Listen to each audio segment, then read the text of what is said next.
Hello friends, તમારું સ્વાગત છે કોમલ કિચનમાં। તો ચાલો આજે આપણે બનાવવાના છે સુખડી। તમે રેસીપી જોઈ લેજો અને તમને આ બધું સામગ્રી જોઈને સમજ આવી જ ગઈ હશે કે આજે આપણે કંઈક આવું બનાવવાના છે। તો એના માટે આપણે સુખડી માટે ઘઉંનો લોટ એક અડધી વાટકી જેટલો, તમારે જેટલા માણસ હોય એટલો તમે લોટ લઈ શકો છો ફ્રેન્ડ્સ। એની જ ક્વોન્ટિટીમાં આપણે ગોળ કાપી લેવાનો છે, કાં તો તમારો ગોળ ઢીલો હોય તો એને એમ જ લઈ લેવાનો છે। અને થોડો ઇલાયચી પાવડર લઈ લેવાનો છે ફ્રેન્ડ્સ, અને થોડા તલ લઈ લેવાના છે। તલ આપણે થોડી વાર પછી સાઈડમાં શેકશું ત્યારે હું તમને બતાવીશ ફ્રેન્ડ્સ। તો ત્યારબાદ આપણે પેની લઈ લેવાની છે ગેસ ઉપર, ને એના ઉપર મીડિયમ ફ્લેમે પેનીને આપણે ઘી અને તેલ મિક્સ કરીને અમે નાખીએ છીએ ફ્રેન્ડ્સ। તમે ખાલી ઘી પણ નાખી શકો છો। અમે ઘી અને તેલ મિક્સ નાખીએ છીએ કારણ કે અમારે ત્યાં ઘી વધારે કોઈને પસંદ નથી, તો તમે ઓનલી ઘી પણ તમે યુઝ કરી શકો છો ફ્રેન્ડ્સ। ત્યારબાદ ઘી જે ગરમ થાય ત્યારબાદ આપણે જે વાટકી લોટ લીધો હોય ઘઉંનો એને નાખી દેવાનો છે, અને બધો લોટ જે હોય ઘી એમાં બરાબર મિક્સ કરી દેવાનો છે ફ્રેન્ડ્સ। મિક્સ કરી લેવાનો છે, અને તમને જો લાગતું હોય કે તમારું ઘીનું પ્રમાણ ઓછું હોય છે તો તમે એને ઉપરથી વેરી શકો છો ફ્રેન્ડ્સ, કેમ કે આપણો માવો હજી સૂકો છે એટલા માટે તમે એને થોડુંક બરાબર મિક્સ કરીને એના ઉપરથી તમે ઘી નાખી શકો છો ફ્રેન્ડ્સ। હું પણ મારો માવો થોડો કોરો દેખાતો હતો એટલે જે મારું ઘી અને તેલ મિક્સ કરેલું હતું એને મેં ઉપરથી પાછું નાખી દીધું છે। ત્યારબાદ એ માવાને ફરીથી આપણે ઘીમાં બરાબર મિક્સ કરી લઈશું। તમે જોઈ શકો છો એકદમ બરાબર માવાને મિક્સ કરશું તો બધો માવો ઘીમાં એકદમ સારી રીતે આપણો મિક્સ થઈ જશે, અને એકદમ જેમ આપણે હલવા ટાઈપ બનાવતા હોય તેમાં કેવું એકદમ સોફ્ટ આપણો લોટ થઈ જશે એ રીતે માવો આપણો થઈ જશે લોટનો। તો તમે એને ફેરવતા જ રહેવાનું છે, અને ગેસની ફ્લેમ મીડિયમ રાખવાની છે ફ્રેન્ડ્સ। તમે જોઈ શકો છો એને વારંવાર ફેરવતા રહેવાનું છે દર એક મિનિટે ફ્રેન્ડ્સ, અને એને ફાસ્ટ ગેસ પર નહીં, ખાલી મીડિયમ ગેસ પર તો તમારે મીડિયમ ગેસ પર એને શેકી લેવાનું છે। તમે જોઈ શકો છો ફ્રેન્ડ્સ। ત્યારબાદ મેં પાછું એક અડધી ચમચી જેટલું ઘી એડ કર્યું હતું એટલા માટે મારો લોટ એકદમ સોફ્ટ દેખાય છે। તમે આ જ રીતે લોટને વારંવાર ફેરવતા રહેવાનું છે, અને આપણો લોટ જ્યાં સુધી બ્રાઉન ન થાય ત્યાં સુધી ફ્રેન્ડ્સ એને શેકતા જ રહેવાનું છે। જો તમને એમ લાગે કે લોટમાંથી સ્મેલ આવવા લાગે છે શેકાવાની, તો તમારે સમજી લેવાનું કે તમારો લોટ બરાબર સારી રીતના શેકાઈ ગયો છે। ત્યારબાદ એને ધીમા ગેસ પર રાખી 1 મિનિટ માટે રાખી તમારે બાજુમાં એક પેની કે તમારું જે વઘાર્યું હોય છે એ લઈ લેવાનું છે, ને ત્યારબાદ એમાં જે આપણા તલનું મેં તમને કીધું હતું એને એમ જ શેકી લેવાના છે ફ્રેન્ડ્સ।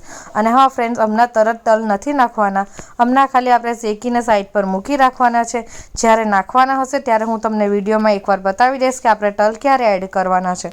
તો તમે જોઈ શકો છો મારા તલ એકદમ બરાબર મેં શેકી લીધા છે, અને જ્યારે મારા તલ શેકાઈ જાય ત્યારબાદ હું એને બાજુમાં મૂકી દઈશ। ત્યારબાદ તરત આપણે પાછું સુખડીને ફેરવવાનું છે, અને જે આપણો એલચીનો પાવડર રેડી કર્યો હોય છે એને આપણે સુખડીના જે લોટ હોય છે એમાં નાખી દેવાનો છે। ત્યારબાદ એને બરાબર મિક્સ કરી લેવાનું છે, અને એને વારંવાર આપણે ફેરવતા જ રહેવાનું છે। એને આપણે થોડી વાર એમ નહીં કે 2 મિનિટ રાખવાનું છે કે 5 મિનિટ, એને કન્ટિન્યુ તમે ફેરવતા રહેશો તો તમારે લોટની જે સુખડી છે એ ખૂબ સરસ સોફ્ટ બનશે ફ્રેન્ડ્સ। અને જો તમે ઘી અને તેલનું પ્રમાણ તમે જે નાખતા હોય એનું પ્રમાણ તમે વધારે નાખશો તો બી તમારી સુખડી એકદમ સોફ્ટ બનશે। તમે જોઈ શકો છો મારો માવો એટલે કે સુખડીનો લોટ જે છે ઘઉંનો એ એકદમ બરાબર થઈ ગયો છે। ત્યારબાદ મારા તલ પણ એકદમ સારી રીતના શેકાઈ ગયા છે, તો મેં એને એક સાઈડ પર મૂકી દઈશ। ત્યારબાદ પાછું આપણે તરત જ વારંવાર કન્ટિન્યુ આપણે સુખડીનો જે લોટ છે ઘઉંનો એને કન્ટિન્યુ આપણે ફેરવતા રહેવાનું છે। તમે જોઈ શકો છો આપણો કલર થોડો બ્રાઉન થઈ ગયો છે। ત્યારબાદ એને કન્ટિન્યુ ફેરવતા જ રહો, અને તમને જો લાગે કે તમારો ગેસ લોટ બરે છે તો તમે મીડિયમ એકદમ ધીમો ગેસ કરી દેજો ફ્રેન્ડ। પણ તમને આવો જેવો કલર આવતો થઈ જાય તો તમને આપોઆપ સુગંધ જે આવતી થઈ જશે લોટની શેકાવાની, અને તમે આ જ રીતે જોઈ શકો છો મારો લોટ શેકાઈ ગયો છે। તમે જોઈ શકો છો મારો લોટ એકદમ સારી રીતના શેકાઈ ગયો છે। ત્યારબાદ મેં એકદમ ગેસની ફ્લેમ ધીમી કરી દઈશ ફ્રેન્ડ્સ, અને ત્યારબાદ જે મેં ગોળ હોય છે આપણો એને એડ કરી લઈશ, ને જેવો હું ગોળ એડ કરું છું ફ્રેન્ડ્સ ત્યારબાદ તરત જ આપણે ગેસ જે હોય છે એને બંધ કરી દેવાનો છે, અને આપણે એ જે લોટનો જે ગરમ લોટ હોય છે આપણો ઘઉંનો એના અંદર જ આપણે ગોળને બરાબર મિક્સ કરી લેવાનું છે ફ્રેન્ડ્સ. 1 મિનિટ પણ ઊભું નથી રહેવાનું ફ્રેન્ડ્સ. કન્ટિન્યુ એને હલાવતા રહો અને જે આપણો લોટ અને ઘઉં છે ને બરાબર મિક્સ કરી લો ફ્રેન્ડ્સ. જો તમે થોડું બી 5-10 મિનિટ કે 1 મિનિટ પણ તમે એને સ્કીપ કરી દેશો યા તો એને મૂકી દેશો તો તમારો લોટ ચીપકી જશે અને કઠણ થઈ જશે ફ્રેન્ડ્સ. તમારે કન્ટિન્યુ ગોળ અને જે આપણો સુખડીનો લોટ એટલે કે જે ઘઉંનો લોટ છે ને કન્ટિન્યુ મિક્સ કરી લેવાનો છે. તમારે બરાબર એને બધો લોટ અને એ મિક્સ કરીને તમારે જે આપણે તલ હોય છે મેં શેકેલા એને ફટાફટ એડ કરીને એને કન્ટિન્યુ આપણે ફેરવવાનો છે ફ્રેન્ડ.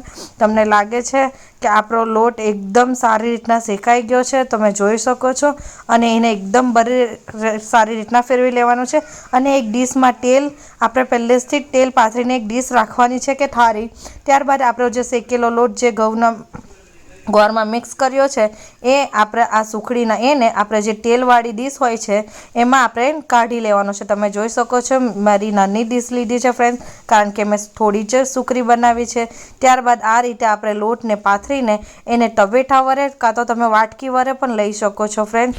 અને એને આ રીતે ડીશમાં પાથરીને આપણે બરાબર એને એકદમ દબાવીને થાળીમાં એકદમ પ્રોપર કરી નાખવાની છે ફ્રેન્ડ્સ. અને તમે વધારે બનાવો તો તમે મોટી ડીશ લેજો ફ્રેન્ડ્સ. હું એ ખાલી થોડીક જ બનાવી છે તો એના માટે મેં નાની ડીશ લીધી છે ફ્રેન્ડ્સ. આ રીતે તમે વાટકીની મદદથી પણ તમે દબાવીને એને પ્રોપર કરી શકો છો અને તવેથાની મદદથી પણ તમે કરી શકો છો.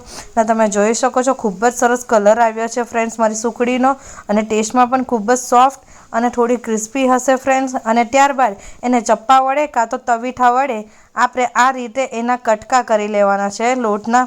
કારણ કે ગરમ હોય ત્યારે જ એને કટ કરી લેવાનો છે ફ્રેન્ડ્સ, કેમ કે પછી કડક થઈ જશે તો આપણા કટકા નહીં થાય. તો તમે જોઈ શકો છો મારી સુખડી એકદમ બનીને રેડી છે અને મેં એના કટકા પાડી લીધા છે. ને ત્યારબાદ મેં એને આ રીતે મેં તવીથાથી જ એને બેઠી એ કરી દીધી છે. અને તમે વાટકીની મદદથી પણ કરી શકો છો ફ્રેન્ડ્સ. તો તમને આ રેસીપી કેવી લાગી એ મને કોમેન્ટ કરી જણાવજો અને જરૂરથી એકવાર ટ્રાય કરજો ફ્રેન્ડ્સ. અને મારી ચેનલને સબસ્ક્રાઈબ કરો, લાઇક કરો, શેર કરો અને કમેન્ટ કરો. તો તમે જોઈ શકો છો ફ્રેન્ડ્સ આ સુખડી એકદમ બનીને તૈયાર થઈ ગઈ છે.